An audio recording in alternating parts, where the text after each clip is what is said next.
napočítala 6 nebo 7. Připomínám, na podobně.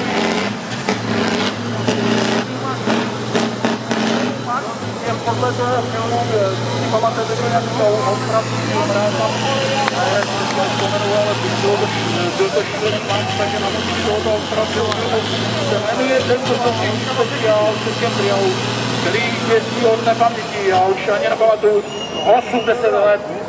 A znova mistr světa v jízdě na volnoběh. A ta Tatra, to je jako štěstilé dítě. Jenom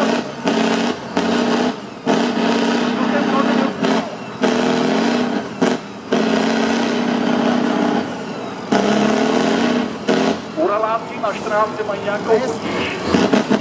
Podíváme se, co je to za potíž. U toho Uralu musím říct, že vlastně je to auto ruské, výrobní ruské konstrukce. Potýká se s jedním velkým nedostatkem. Máš ten motor, to je neuvěřitelný